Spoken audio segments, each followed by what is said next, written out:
사랑하는 성도 여러분, 좋은 아침입니다. 지난 밤도 편히 쉬셨습니까? 우리 다 같이 하나님께 기도하고 새벽 예배 시작하겠습니다. 좋으신 하나님 감사드립니다. 오늘도 저희들에게 귀한 하루 허락하시고 하나님 말씀 들을 수 있는 시간 주심을 감사드립니다. 이 아침에 성령께서 저희들을 감동시키시고 주신 말씀을 통하여 귀한 은혜를 받을 수 있도록 도와주시기를 원합니다. 오늘 하루의 모든 일정도 주님께 부탁드립니다. 주님 같이 하시고 선한 길로 인도해 주시옵소서. 예수님의 이름으로 감사하며 기도드립니다. 아멘. 오늘 아침에 주신 하나님의 말씀은 요한복음 3장 1절에서 15절까지입니다. 그런데 바리새인 중에 니고데모라 하는 사람이 있으니 유대인의 지도자라. 그가 밤에 예수께 와서 이르되 랍비여, 우리가 당신은 하나님께로부터 오신 선생인 줄 아나이다.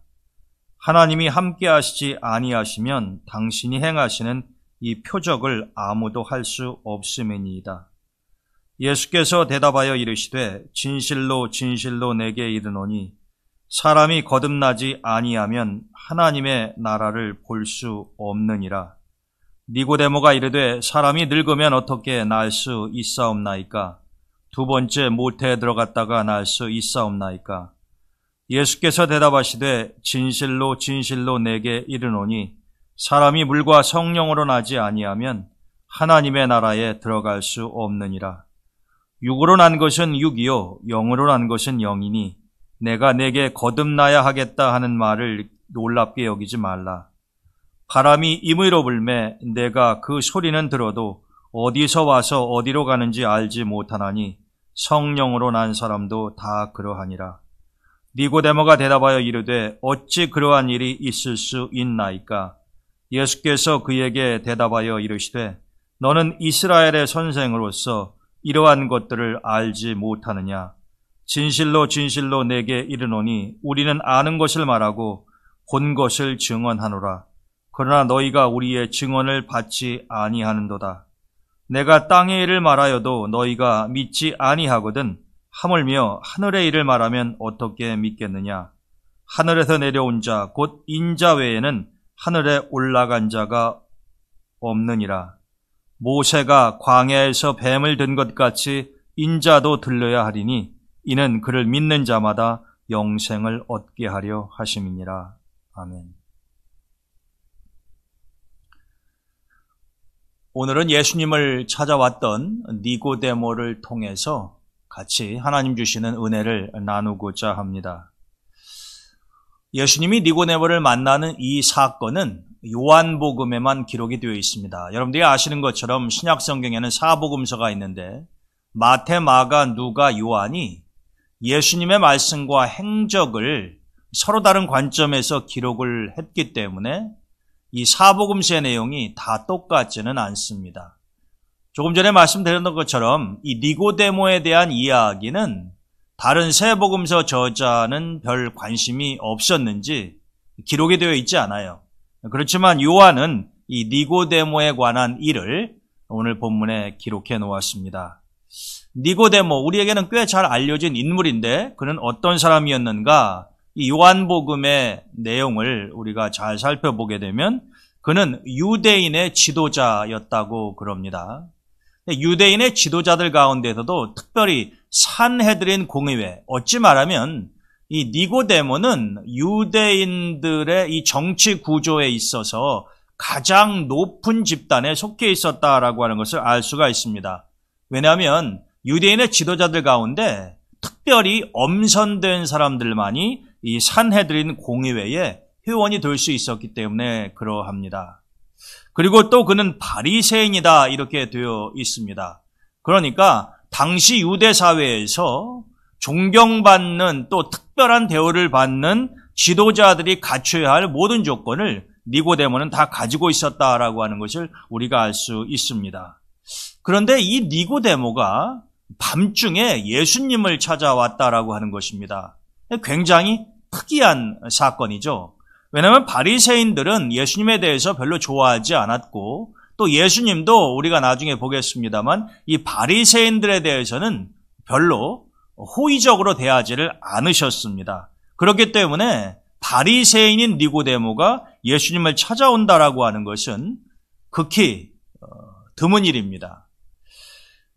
이 니고데모는 그렇게 바리새인들이 예수님과 좋은 관계를 맺고 있지 않았기 때문에 그분을 만나고는 싶은데 많은 사람들의 시선이 집중되는 한낮에는 심히 부담이 되었던 모양입니다. 그러니까 밤에 다른 사람들의 눈길을 피해서 예수님께 찾아왔다라고 하는 것입니다. 예수님께 니고데모가 만나자마자 이렇게 이야기를 합니다. 우리가 당신은 하나님께로부터 오신 선생인 줄 아나이다.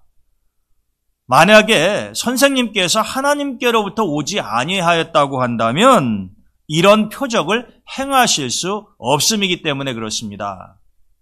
우리는 니고데모의 이야기를 통해서 그가 예수님께서 행하신 표적에 대해서 알고 있다고 하는 것을 확인할 수 있습니다.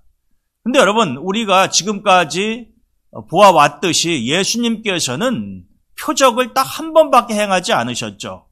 가나의 혼인잔치에 가셔서 물을 포도주로 바꾸는 그 표적이 첫 번째 이적이었었는데 지금 니고데모는 그것을 이야기하고 있는 겁니다. 물론 니고데모는 가나에 없었습니다. 그렇지만 그 소문이 널리 퍼지지 않았겠습니까? 니고데모도 들었다는 이야기죠. 그래서 예수님께 찾아와서 어쩌면 이 갈릴리 가나의 혼인잔치에서의 표적이 니고데모로 하여금 더욱더 예수가 누구인가를 알고 싶었고 만나고 싶은 그런 동기를 유발했을 가능성이 높습니다.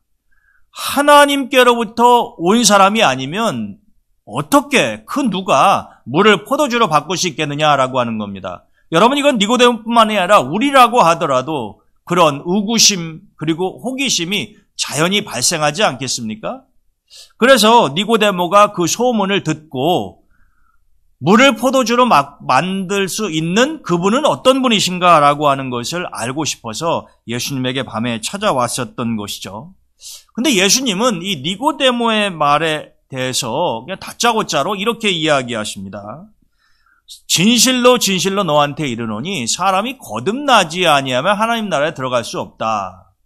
어찌 보면은 서로 이 대화가 공통 주제가 없는 듯한 느낌도 듭니다. 지금 니고데모는 가나의 혼인잔치에서 있었던 표적을 이야기하면서 예수님이 하나님께로부터 온 분이다라고 하는 이야기를 하는데 예수님은 거듭남, 다시 태어남, 우리가 흔히 이야기하는 이 중생에 대해서 말씀하지 아니하십니까? 이렇게 예수님과 니고데모의 대화는 이어지는데 니고데모는 예수님께서 하신 말씀을 이해할 수가 없었습니다. 그래서 묻죠. 어떻게 사람이 나이가 들면 다시 태어날 수 있다는 말입니까? 지극히 생물학적이고 이성적인 질문 아닙니까? 이 영적인 세계에 대해서 니고데모는 전혀 알지를 못하고 있다라고 하는 것입니다. 그런데 이게 또 참 우스운 것이 여러분, 니고데모는 지금 바리새인 아닙니까? 이 바리새인들 가운데에는 이 랍비들이 많아요. 랍비들이 많다고 하는 이야기는 이 바리새인들은 다른 누구보다도 하나님 말씀에 대해서 정통했고 또 그렇기 때문에 랍비가 되어서 하나님 말씀을 가르치는 위치에 있었던 그룹이다라고 하는 것입니다. 그런데 그 바리새인 중에 하나인 니고데모가 이 중생에 대해서 알지를 못하는 것입니다. 그러니까 예수님에게 그런 질문을 하죠. 그랬더니 예수님께서 이렇게 말씀을 하십니다. 너는 오늘 보면 10절에 보게 되면 이스라엘의 선생으로서 이러한 것들도 알지 못하느냐? 좀 창피스러운 이야기죠. 니고데모의 자존심을 건드리는 말이라고 볼 수가 있습니다. 예수님의 말씀은 이런 뜻 아닙니까? 내가 만일 참된 바리새인으로 하나님의 말씀을 올바로 알아 이스라엘 공동체를 가르치는 선생의 위치에 있다고 한다면 이런 정도는 당연히 알아야 될 것 아니겠느냐? 즉 육으로 난 것은 육이고 영으로 난 것은 영이니 우리가 어머니의 뱃속에서 육체적으로 출생을 하는 것처럼 하나님 앞에서 영적으로 다시 태어나는 그러한 진리도 내가 알고 있어야 하고 선생이라고 하면 당연히 그것을 사람들에게 가르쳐야 되지 않겠느냐 이렇게 말씀하시는 거죠. 그런데 안타깝게도 니고데모는 주님께서 말씀하시는 영적인 재출생, 즉 중생에 대해서, 거듭남에 대해서 체험도 없고 알지도 못했다라고 하는 것입니다. 근데 여러분, 우리가 여기에서 생각해 보아야 할 것은 니고데모만 그러했느냐라고 하는 것입니다. 오늘 주님을 믿는 우리는, 이 시대의 성도들은 어떠하냐라고 하는 것을 우리가 심각하게 질문해 볼 필요가 있다라고 하는 것입니다. 육체적인 출생이야 누구든 다 경험한 것이고 상식적으로 쉽게 이해할 수 있습니다. 그렇지만 영적인 출생, 거듭남, 이 중생이라고 하는 것은 주님께서 아주 중요하다고 말씀하시면서 거듭남이 없으면 하나님 나라에 들어갈 수 없다라고 말씀하시는 것이니까, 이 거듭남, 중생은 모든 성도들에게 있어서 선택사항이 아니라 필수사항이라고 하는 것을 우리가 꼭 기억해야 할 필요가 있다라고 하는 것입니다. 니고데모는 그것을 전혀 알지 못하고 있었는데 우리는 어떠하냐라고 하는 것입니다. 우리가 얼마 전에 요한 웨슬레 목사님의 회심 기념주일도 지냈습니다마는 왜 수백 년 동안이나 우리 감리교인들은 특별히 그 웨슬레 목사님의 성령 체험, 이게 이른바 중생, 거듭남의 체험이었었거든요. 그것을 기억하고 기념주일로 지키는 것입니까? 그것이 존 웨슬레 목사님의 개인으로 끝나는 사건이 아니라 우리에게도 반드시 있어야 되는 회심, 거듭남, 중생의 역사는 우리 모두에게 반드시 필요한 것이기 때문에 우리가 그 중요성을 기념하는 것이다 라고 하는 것입니다. 주님께서는 그것이 없으면 우리가 하나님 나라를 볼 수도 없고 들어갈 수도 없다고 말씀하셨으니 우리는 반드시 하나님의 은혜로 이 거듭남의 역사를 체험해야 된다라고 하는 것이지요.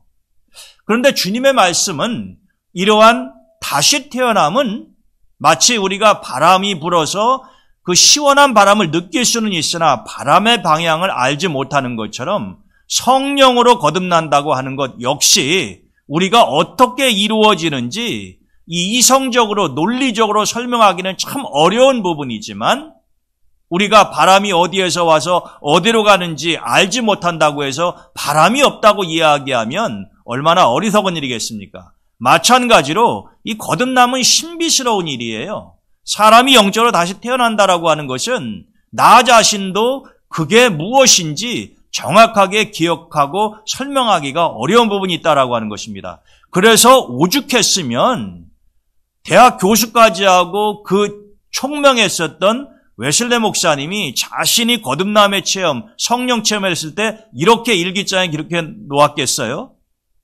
이상하게도 내 마음이 뜨거워지는 것을 느꼈다. 여러분, 이상하다라고 하는 말은 분명히 현상을 내가 느끼고 있는데 그것을 말로 논리적으로 설명하기가 참 어렵더라 이것입니다. 여러분, 우리가 살아가면서 그러한 유사한 경험들을 많이 하잖아요. 너 저 사람 도대체 왜 좋아? 왜 사랑하는 거야? 그렇게 물어보면은요, 나도 모르겠어. 그런데 그 사람만 보면은 심장이 두근거리고 기분이 좋아져. 그리고 자꾸 보고 싶어져. 여러분, 이러한 사랑에 대한 감정은 말로 표현하기가 참 어려운 부분이 있지 않습니까? 우리가 살아가다 보게 되면은 그러한 경험들을 하게 되는 거죠. 이 중생의 체험이라고 하는 것도 마찬가지다라고 하는 겁니다. 성령께서 역사하셔서 우리로 하여금 주님을 믿고 때로는 그 믿음을 위해서 목숨까지도 버릴 수 있게 하시는 그 놀라운 능력이 사실은 이게 수학적으로, 합리적으로, 논리적으로 설명하기가 참 어려운 부분이 있다라고 하는 것입니다. 그런데 세상 사람들은요, 그러한 변화에 대해서 잘 이해를 못해요. 그래서 때로는 교회 다니는 사람, 자신들이 이성적으로 판단할 때에 저거는 아닌데, 저거는 과한데 어떻게 저럴 수가 있지? 그러한 행동을 기독교인들이 하는 것을 볼 때에 참 이상하다라고, 이해 못하겠다라는 반응을 보인다라고 하는 것입니다. 그러나 사람이 이해할 수 있느냐, 이해하지 못하느냐, 받아들이느냐, 인정하지 않느냐라고 하는 것은 그리 중요하지 않다라고 하는 거죠. 지금 니고데모도 거듭남에 대해서 이해하지 못합니다. 그렇지만 주님께서는 그것이 반드시 필요하며 내가 이스라엘의 선생이라고 한다면 벌써 오래전에 그것을 알았어야 되는데 아직도 알지 못하느냐라고 말씀하셨던 것입니다. 니고데모로서는 예수님의 이러한 말씀을 듣고 좀 기분이 상했을 수도 있어요. 자존심 상하는 이야기 아닙니까? 바깥에 나가면 이스라엘 공동체에서는 산헤드린 공의회 회원이고 유대인의 지도자니까 존경도 받고 그랬을 텐데 지금 예수님 앞에서는 그냥 무너져 버리고 마는 것 아닙니까? 가차없이 무너져 내리는 것 아니에요. 그런데 니고데모는 예수님이 그렇게 말씀하셨어도 자기의 자존심을 내세우지 않습니다. 그것을 겸손하게 내려놓고 예수님의 말씀을 계속해서 경청하지요. 그러면서 그는 예수님을 통해서 영생의 문이 열리는 진리를 들을 수가 있었다라고 하는 것입니다. 여러분, 만약에 니고데모가 기분 나쁘다고 해서 그 자리를 박차고 떠나버렸다고 한다면은 예수님께서 계속 이어서 말씀하시는 이 영생에 대한 진리를 못 듣고 갔을 것 아닙니까? 그런데 예수님은 니고데모에게 오늘 본문 14절과 15절에 보게 되면 모세가 광야에서 뱀을 든 것 같이 인자도 나도 언젠가 들려야 할 텐데 그 목적은 이유는 그를 믿는 자마다 영생을 얻게 하려 하심이라 이렇게 말씀하시지 않습니까? 니고데모는 이 영생으로 들어갈 수 있는 문의 비밀을 듣게 되었다라고 하는 것입니다.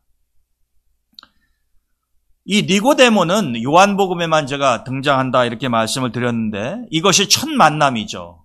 그러면 이렇게 한밤중에 찾아와서 예수님을 만나고 돌아갔었던 니고데모는 후일 어떻게 되었을까? 우리가 이 요한복음 전체를 읽어보면서 이 니고데모의 행적을 추적을 해보면 오늘 본문 3장에서 처음 만났고 그 다음에 요한복음 7장에 보게 되면 한 번은 바리새인들이 예수님에 대한 소문을 계속 듣다가 저 예수를 그냥 놔두면 안 되겠다 그런 생각이 들어서 예수님을 잡아오라고 이야기를 합니다. 그때에 니고데모가 자기 친구들에게 예수님의 체포령을 내린 사람들에게 이렇게 이야기를 합니다.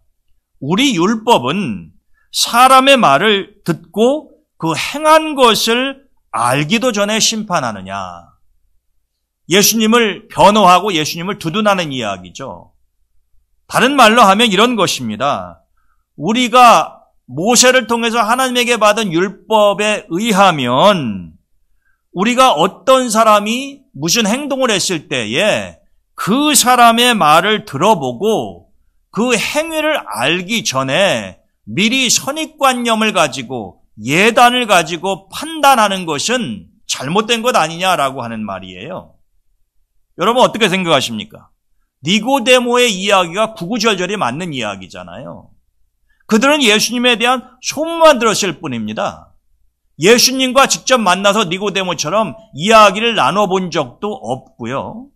단지 예수님에 대해서 그냥 미움과 소문에 근거한 예단을 가지고 예수님을 잡아오라고 했다 하는 것입니다.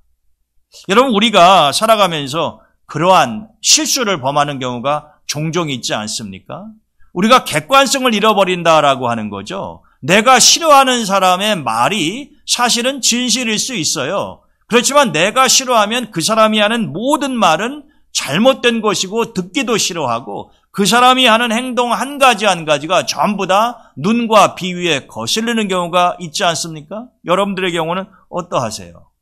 그러면 우리가 객관적인 입장에서 어떤 한 사람을 올바로 판단하기가 어렵다라고 하는 것입니다. 바리새인들은 이러한 자세를 예수님을 십자가에 못 박을 때까지 계속 유지를 하죠. 우리가 후에 보겠습니다만 예수님이 빌라도의 법정에 끌려가서 재판을 받으실 때에 빌라도는 분명히 예수님이 죄가 없다 그렇게 선포한 이유는 뭡니까? 풀어주자라는 얘기 아니에요. 그렇지만 대제사장들과 이 지도자들은 무엇라고 이야기합니까? 그들은 이미 딱 예수를 죽여야 되겠다라고 하는 생각에 사로잡혀 있었고 어떤 사실을 객관적으로 판단할 수 있는 능력을 이미 상실했다라고 하는 거죠. 지금 니고데모가 바리새인들에게 하는 이야기가 똑같은 것입니다. 먼저 예수님이 정말로 잘못한 것이 있는지 없는지 무조건 잡아오라고만 그러지 말고 그분의 말씀을 들어보고 소문의 진상을 확인해보고 진실을 밝히고 난 다음에 잡아들이든지 죽이든지 해야 될 것 아니냐라고 하는 것입니다. 여러분, 니고데모의 입장에서는요, 사실 이렇게 예수님을 두둔해서 이야기한다고 하는 것이 굉장히 어렵습니다. 여러분, 사람이라는 게 그렇잖아요. 이 70여 명의 산헤드린 공회 회원이 있는데 그 중에서 그냥 니고데모만, 물론 나중에 아리마대 요셉도 이제 동참을 하긴 합니다만 절대 다수가 예수님을 싫어하고 예수님을 죽이는 방향으로 몰고 가는데 나 혼자서만이 예수님을 두둔한다? 여러분, 이것은 옛날이나 지금이나 많은 사람들이 선택하는 방법이 아닙니다. 설사 예수님이 아무런 죄가 없다고 하는 확신이 들어도요, 다수의 군중들이, 무리가 아니다라고 이야기하면은요, 그냥 딸려가는 게, 거기에 휩쓸려가는 게 일반적인 사람들의 모습 아닙니까? 우리가 지금 살아가면서 이 사회에서도 그런 것들을 많이 경험하죠.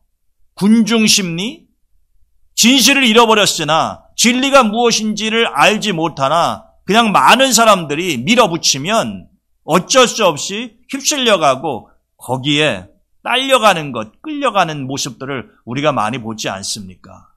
아닌 건 아니다라고 담대하게 이야기할 수 있는 것, 말처럼 쉬운 일이 아니다라고 하는 거예요. 사람들은 순간적으로 그렇게 생각하죠. 내가 만약에 이게 모난 돌이 정 맞는다고 말입니다. 나 혼자서 괜히 나섰다가 나 그리고 우리 집안에 또 어떠한 피해가 발생할까, 그런 두려움도 있기 마련이다라고 하는 겁니다. 그래서 니고데모처럼 행동하기가 쉽지 않다는 거예요. 그러나 니고데모는 일신상의 불이익을 감내해야 될지도 모르는 그런 상황이었었지만 그는 예수님에 대해서 자기 친구들 또 예수님을 잡아오라고 하는 사람들에 대해서 그들이 잘못하고 있다고 하는 것을 분명히 말하고 있죠. 마지막으로 우리가 복음서에서, 요한복음에서 확인할 수 있는 니고데모의 모습은 예수님이 돌아가시고 난 다음에 예수님의 시신을 수습하는 과정에서 그가 다시 등장하는 것을 볼 수 있습니다. 요한복음 19장 38절과 9절에 보면 예수님의 시신을 누가 수습합니까? 아리마대 요셉과 니고데모가 수습을 하죠. 주님의 12제자가 아니었습니다. 이건 참 충격적이고도 놀라운 일이에요. 요한복음을 기록한 사도 요한만 골고다 언덕 십자가 밑에까지 주님을 따라갔고 나머지 11명은 가룟 유다처럼 자살해버리거나 아니면 다 뿔뿔이 흩어졌다라고 하는 거죠. 주님께서 십자가에 달리고 난 이후에 그 시신을 수습할 사람이 있다고 하면 그건 당연히 베드로를 포함한 12제자 아니겠어요? 그들도 안 하는 시신 수습을 누가 한단 말입니까? 그런데 참 놀랍게도 또 감사하게도 12제자도 아니었던 아리마대 요셉과 바로 이 니고데모가 주님의 시신을 수습했다라고 하는 것입니다. 요한은 이렇게 기록하고 있어요. 아리마대 요셉이 시신을 수습할 때에 니고데모도 몰약과 침향 섞은 것을 100리트라쯤 가지고 왔다. 100리트라, 100근이라고 이해하시면 됩니다. 그런데 이 니고데모가 가지고 온 몰약과 침향의 양이요, 어마어마한 것입니다. 이 몰약과 침향은 당시에 사람들의 이 시신을 수습하고 장례할 때 사용했던 물품들인데 이 니고데모가 가지고 온 100근이나 해당되는 것은요, 왕의 장례 때나 쓸 정도로 엄청난 분량이었다라고 하는 겁니다. 물론 이렇게 많은 양을 사야 됐으니까 돈도 많이 필요했겠죠. 근데 니고데모가 왜 이렇게 엄청난 양을 가지고 왔을까요? 그것은 바로 상징적인 의미도 있습니다. 예수님을 왕으로 생각하는 거죠. 그래서 그분은 왕이시기 때문에, 물론 이 세상적인 왕은 아니십니다. 왕의 합당한 예우를 갖춰서 장례를 치르는 것이 마땅하다고 다른 사람은 몰라도 니고데모는 그렇게 생각을 했다라고 하는 것입니다. 참 곱씹어 볼수록 비록 몇 번 등장하지는 않지만 이 니고데모의 모습은 우리에게 시사하는 바가 많고 참 아름다운 모습을 우리에게 보여주고 있다라고 하는 것입니다. 오늘 요한복음 3장에 예수님을 처음으로 찾아왔던 니고데모, 그리고 후일 예수님을 변론하고 두둔해주고 또 그리고 예수님의 시신까지 수습했었던 이 니고데모의 모습을 보면서 우리는 몇 가지 영적인 교훈을 정리하고 가슴에 새길 필요가 있습니다. 첫째, 니고데모는 드러나지 않지만 성장하는 제자였다라고 하는 거죠. 오늘 본문 말씀처럼 처음 예수님 만났을 때는 거듭남 중생이 뭔지도 몰랐던 사람이에요. 그렇지만 성경에 자세히 기록되어 있지는 않아도 그가 어떻습니까? 예수님 처음으로 만나고 간 이후에 그가 가만히 있었을까요? 그렇지 않습니다. 그는 아마 예수님에 대한 여러 가지 이야기들도 들었겠죠. 그러면서 자기 나름대로 자신의 신앙의 모습을 정리해 보지 않았겠습니까? 그러면서 예수님이 바로 우리가 기다리고 있던 메시아다라고 하는 확신도 가지게 됐겠죠. 그러니까 후에 자기 친구들 앞에서도 예수님을 담대하게 변론하지 않습니까? 니고데모는 드러내놓지 않아요. 예수님 찾아왔을 때도 밤중에 찾아왔던 것처럼. 그렇지만 그의 모습이 성장하고 있다고 하는 것을 우리가 분명히 확인할 수 있지 않습니까? 그 하이라이트가 바로 예수님의 시신을 수습하는 장면이죠. 아직까지도 많은 사람들이 오해받는 것도 두렵고 위험부담이 있기 때문에 예수님의 시신을 수습하려고 나서지 않았다는 거예요. 예수님의 제자들마저도 12제자들도 다 도망가고 없는 그런 상황에서 니고데모가 이렇게 나선다고 하는 것은 그의 믿음이 점점 성장해가고 담대해지고 있다고 하는 것을 보여주는 것이죠. 두 번째로 니고데모의 모습 속에서 우리가 깨달을 수 있는 진리는 그는 일상 속에서 예수님을 증거하는 성도였습니다. 예수님 만났다고 해서 바로 신학교 가거나 아니면 12제자처럼 그냥 생업을 다 그만두고 예수님 따라다닌 게 아니었다라고 하는 거죠. 어떤 사람은 그렇게 할 필요가 있죠. 예수님께서 직접 부르셔서 나를 따르라 했던 12사도들 같은 경우에는 그렇게 할 수 있습니다. 그렇지만 니고데모 같은 경우는 주님을 만나고 영생이 무엇인가를 알고 난 다음에 자신의 삶 속에서 그것을 증명하죠. 그것을 변호하죠. 니고데모가 예수님 만났다고 해서 사내들인 공의회 회원 자격을 그냥 포기해버리거나 자신의 생업을 놔두고 예수님을 따라다니는 그러한 삶을 살지는 않았다라고 하는 것입니다. 그는 예수님 만나기 이전에 자신이 살아왔었던 그 일상 속에서 예수님을 증거하는, 다른 사람들이 두려워서 예수님을 증거하기를 꺼려하는 그런 상황에서도 오히려 담대하게 예수님을 위해서 예수님 편에서 믿음을 증거했었던 성도다라고 하는 것입니다. 사실 여러분 12사도보다도요 많은 경우에는 이런 일상 속에서 빛과 소금이 되고 경우에 따라서는 자신의 물질을 드리고 위험을 감수하면서라도 예수님을 증거할 수 있는 평신도들이, 평범한 일상 속에서의 신자들이 훨씬 더 많아야 되는 것입니다. 그래야 여러분 주님의 몸된 교회가 더 강성해질 수 있고요. 이 사단의 권세가 흔들 수가 없는 것이에요. 교회 안에서는 그럴듯한 성도인데 일상 속에 나아가게 되면 세상 속에서는 존재 자체도 찾아보기 어려울 정도로 빛과 소금은커녕 아무런 향기를 발하지 못하는 성도들이라고 한다면은 그것은 잘못된 것이다라고 하는 것입니다. 그런 의미에서 니고데모는 참으로 귀한 모습을 보여주고 있는 것이죠. 그는 예수님 만나고 일상으로 돌아갔습니다. 그러나 그 안에서 그의 믿음은 성장했고 그는 일상 속에서 예수님을 증거하지 않았습니까? 저는 우리 동대문교회 성도 여러분들도 그렇게 살아가시기를 간절히 소망합니다. 마지막으로 니고데모는 자신의 부를 의미 있게 사용할 줄 아는 성도였죠. 조금 전에 말씀드린 것처럼 여러분 모략과 침향을 100근이나 준비하려고 하면 엄청나게 많은 돈이 듭니다. 니고데모는 경제적인 여유가 있었다고 하는 것을 알 수가 있죠. 당연히 산헤드린 공의회 회원 정도가 되려면 집안도 좋고 경제력도 있어야 합니다. 니고데모도 그런 사람 중에 하나였어요. 그런데 돈이 많고 경제적 여유가 있다고 해서 니고데모처럼 하느냐? 절대로 그렇지 않습니다. 돈이 많아도 아주 인색한 사람이 있죠. 예수님을 찾아왔었던 부자 청년의 이야기 기억하십니까? 주님께서 분명히 그에게 내 재물을 팔아 가난한 사람들에게 나누어 줘라. 그것이 바로 영생을 얻는 길이다라고 말씀해 주셨지만은 그 부자 청년은 그냥 근심하면서 갔다라고 하는 것입니다. 여러분, 많은 경우에 오히려 돈을 더 많이 가진 사람, 부자들이 인색한 경우도 흔하고 많이 가진 사람이 자신이 가진 것을 내려놓고 포기하기가 더 어려운 그런 경우가 훨씬 더 많습니다. 여유가 있다고 해서 니고데모처럼 다 한다는 게 아니죠. 주님을 생각하고 신앙이 기반이 되어 있지 않으면은 니고데모처럼 아무리 돈이 많아도 절대로 할 수가 없다라고 하는 것입니다. 어떤 사람은 돈이 많이 있을 수 있죠. 어떤 사람은 경제적 어려움이 있을 수 있습니다. 그러나 그 재물의 양을 말하는 것이 아니죠. 하나님 앞에 2렙돈을 드렸던 과부의 모습을 보시고 그녀가 누구보다 많이 하나님께 드렸다라고 칭찬하셨던 예수님의 말씀처럼 말입니다. 지금 이 하나님의 말씀은 어떤 재물의 절대량을 말하는 것이 아니에요.